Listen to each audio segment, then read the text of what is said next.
ప్రజల మీద పడ్డారు, ఆస్తుల మీద పడ్డారు, ప్రజల కార్యకర్తల మీద పడ్డారు, వాళ్ళ పశువుల మీద పడ్డారు, వాళ్ళ ఇళ్ల మీద పడ్డారు, వాళ్ళ స్త్రీల మీద పడ్డారు. ఈ విధంగా రాజ్యాన్ని ఆంధ్ర రాష్ట్రాన్ని రావణకాష్టంగా చేసి ఈ పోలీసు వ్యవస్థతో మీరు రాజ్యవేలాన్ని ప్రయత్నిస్తున్నారు. దానికి ఈరోజు తార్కాణం ఎంపీ గోరంట్ల మాధవ్ని అరెస్ట్ చేసి ఒక రకరకాల సెక్షన్లు పెట్టి రిమాండ్కి తీసుకురావడం జరిగింది. ఆ రిమాండ్కి తీసుకొచ్చినప్పుడు మా ముఖ్యమైన వాదన ఏంటంటే రిమాండే చెల్లదు, రిమాండ్ ఇవ్వడానికి లేదు అని మా వాదన జరిగింది. ఏదేమైనా all offences punishable below 7 years కాబట్టి రిమాండ్ చేయడానికి లేదు అని కూడా వాదన వినిపించడం జరిగింది. వారు చేసినటువంటి ఇన్వెస్టిగేషన్ చాలా లోపభూయిష్టంగా ఉంది. అన్నీ కోర్టు వారి దృష్టికి తీసుకుపోయినాం. దీనికి అంతా కారణం ఏంటంటే ఒక గొప్ప స్త్రీ, ఒక పయస్ లేడీ, వారిని గురించి అతను చేబ్రోల్ కిరణ్ అనే వ్యక్తి అతను పెట్టిన పోస్టింగ్స్, అతను మాట్లాడిన మాటలు వింటే ఉప్పు కారం తిన్నోడికి ఎవరికైనా తిననోడికి కూడా రక్తం మరగదా అని అడుగుతుండా. ఆ కార్యక్రమంలో 6 గంటల సేపు అతను పెట్టినటువంటి పోస్టింగ్స్ నడిపి యూట్యూబ్లో చూపించి, ఛానల్స్లో చూపించి మీరు తర్వాత తూచని చెప్పి ప్రజా వ్యతిరేకత మూటగట్టుకుంటున్నామని భావించి ఒక నాటకం ఆడి ఒక ఐవాష్గా చేబ్రోలు కిరణ్ అరెస్ట్ చేసి మీరు చేతులు దులుపుకోవాలని చూశారు. మీకు అందరికీ తెలుసు, పాకిస్తాన్లో కూడా టెర్రరిస్టులు ఉంటారు. ఇక్కడి నుంచి పోయి అక్కడ చేరి టెర్రరిస్ట్ పనులు చేస్తుంటారు. ఏమయ్యా ఈ పలానోడు మీ దేశంలో ఉన్నట్టు, అబ్బెబ్బే మాకేం తెలియదు, మా దేశంలో లేడని చెప్తుంటారు. అట్టా ఇతని చేత చేయించి 6 గంటల సేపు మీరు అతని చేత దుర్మార్గమైనటువంటి పోస్టింగ్స్ పెట్టించి మాకు సంబంధం లేదు, పార్టీ నుంచి సస్పెండ్ చేస్తామంటే అది నమ్మశక్యంగా ఉందా? ఇది ఒక నాటకమా? ఈ 6 గంటల సేపు ఆ మహాతల్లిని మీరు పెట్టినటువంటి క్షోభ తిరిగి వస్తుందా? అదే మీ కుటుంబ సభ్యుల్ని అట్లా మాట్లాడించి సారీ చెప్తే మీరు ఒప్పుకుంటారా? 6 గంటల సేపు చేయాల్సిన డ్యామేజ్ మీరు చేసేసారు కదా. చేసేసిన తర్వాత మీరు అనుకున్న కార్యం పూర్తయిన తర్వాత అతన్ని ఒక కంటి తుడుపుగా అరెస్ట్ చేసి అతను తీసుకుపోతున్నారు. నిజంగా గోరంట్ల మాధవ్ కడుపు మండి అతను చేసింది ఏంటంటే, అతను అరెస్ట్ చేసి తీసుకొస్తుంటే ఆ రోడ్లో కారుకు ఎదురుగా నిలబడ్డాడు, అంతకన్నా ఏం చేయలేదు. వీడియోస్ నా దగ్గర ఉన్నాయి. నిలబడ్డ దానికి రాంగ్ఫుల్ రెస్ట్రెయింట్ చేసిన దానికి ఆ వ్యాన్కి ఎదురుగా నిలబడ్డాడు. దానికి బిఎన్ఎస్లో ఉండి సెక్షన్స్ అన్నీ పెట్టి మీరు ఆయన వేధించి అరెస్ట్ చేసి ఈరోజు కోర్టు ముందర హాజరుపరిచారు. ఈ అరెస్ట్ ఇల్లీగల్ అని మేము మా వాదనలు సుమారు 3 గంటల సేపు సుదీర్ఘమైనటువంటి వాదనలు వినిపించాం. ఇప్పుడు కోర్టు వారి ఆర్డర్స్ ఇవ్వాలా. ముఖ్యంగా ఒక మాట చెప్తున్నాం, ఎక్కడ తీసుకోవాలనుకుంటున్నారు ఈ రాష్ట్రాన్ని?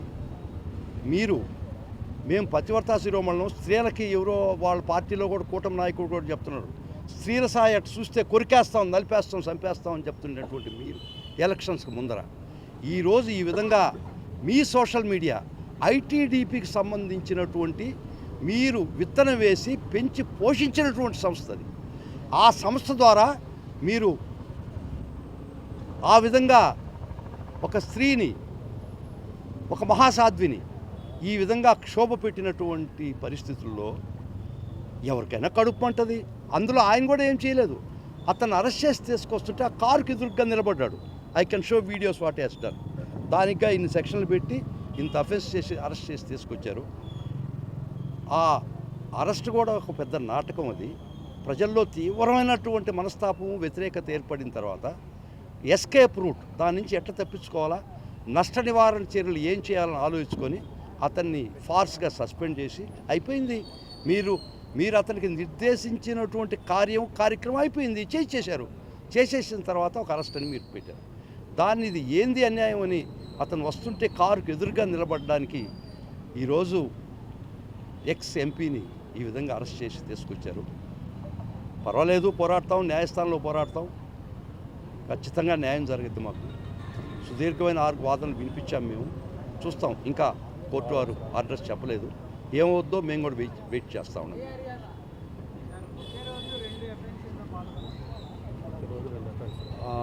చెప్తా ఉన్నారండి, ఈయన మీద 6 కేసులు పెట్టారని. నేను చెప్పాను కోర్టు వారికి, ఈయన లక్కీ అండి, 6 కేసుల వరకే పెట్టారు ఈయన మీద. ప్రతి ఎమ్మెల్యే ఎంపీల మీద, మా వైఎస్ఆర్ కాంగ్రెస్ పార్టీ ఎంపీల మీద మినిమం ఒక 10-20 కేసులు పెట్టారు. ఈయన మీద ఇంకా తక్కువ పెట్టారని చెప్పడం జరిగింది. ఒక ఎఫ్ఐఆర్, ఇంకొక ఎఫ్ఐఆర్ 5:30 గంటలకు ఒక రిపోర్ట్ ఇస్తే ఆ కేసు ప్రకారం ప్రిలిమినరీ ఎంక్వైరీ చేయాలా. 5:30కి రిపోర్ట్ ఇస్తే 5:30కి రిజిస్టర్ చేస్తారు. ప్రిలిమినరీ ఎంక్వైరీ కూడా లేకుండా 173 క్లాస్ 3 ప్రకారం ఖచ్చితంగా హేట్ స్పీచ్ ఉంటే మీరు ప్రిలిమినరీ ఎంక్వైరీ చేసి అప్పుడు రిజిస్టర్ చేయాలి కేసు. చట్టానికి తొంగలో దొక్కి మీ ఇష్టం వచ్చినట్టు చేస్తున్నారు. మాకు న్యాయస్థానమే మాకు రక్షణ. ఖచ్చితంగా న్యాయస్థానంలో మా బాధలు చెప్పుకుంటాం.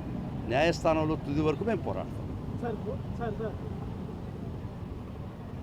ఏమ్మా, అతను ఎక్స్ఎంపీ గారు బాధ్యత గల ఎంపీ అయినప్పటికీ కూడా పోలీసుల మీద దాడి చేసి అది జిల్లా పోలీస్ కార్యాలయం వచ్చి దాడి చేశారని చెప్పేసి జిల్లా ఎస్పీ సతీష్ కుమార్ ప్రకటించారు. ఆయన ప్రకటిస్తాడు, అది ఆరోపణమ్మా. దారికి అడ్డం నిలబడి అతన్ని నిరసన వ్యక్తం చేశాడా, పోలీసు వారిని కొట్టాడా, ఒక్కసారి ఆలోచించండి. దాడి చేశాడా?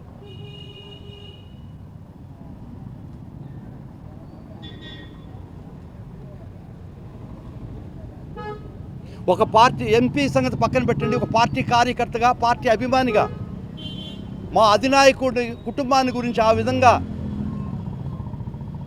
విధంగా మీరు పోస్టింగ్స్ పెడితే ఖచ్చితంగా రియాక్ట్ అవుతారు.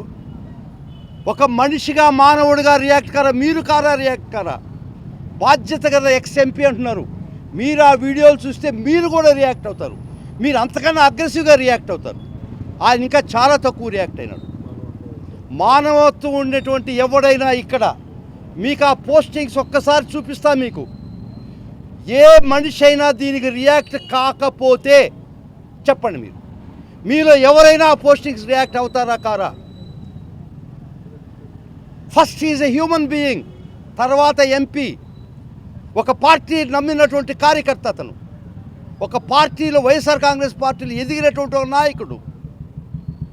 వారి అధినాయకుడికి ఫ్యామిలీని గురించి, కుటుంబాన్ని గురించి ఇంత దారుణమైనటువంటి, ఇంత నీచమైనటువంటి పోస్టింగ్స్ మీ ఐటీడీపీలో పెట్టించి, విత్తనం వేసి, పెంచి, పోషించి, ఒక విష వృక్షంగా తయారు చేసి, మీకు ఎవరైతే వ్యతిరేకులో వాళ్ళ కుటుంబీకుల మీద, వాళ్ళ స్త్రీల మీద మీరు చేసే దౌర్జన్యం, దాష్టికం పైన దేవుడు ఉన్నాడు, ఖచ్చితంగా చూస్తున్నాడు.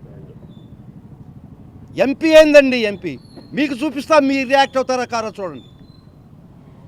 ఆయన రియాక్ట్ అయ్యి ఇప్పుడు చూపించారు కదా వీడియో, అతను తీసుకొస్తున్న కారుకి అడ్డం పోయినాడు. ఇది తప్ప? ఖచ్చితంగా గోరంట్ల మాధవ్ చాలా తక్కువగా రియాక్ట్ అయినాడు.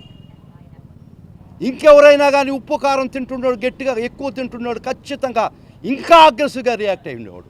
Any questions? అందరూ సేమ్ సెక్షన్స్ అండి, అందరూ సేమ్ సెక్షన్స్, సేమ్ అఫెన్స్.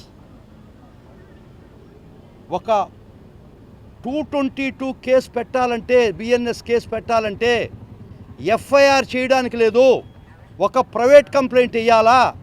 అది కూడా ఆ ఆర్డినెన్స్ ప్రొమాల్గేట్ చేసిన ఆఫీసరు ప్రైవేట్ కంప్లైంట్ ఇవ్వాలా. మీరు పోలీస్ కేసు ఎట్లా రిజిస్టర్ చేస్తారండి గోరంట్ల మాధవ్ గారి మీద?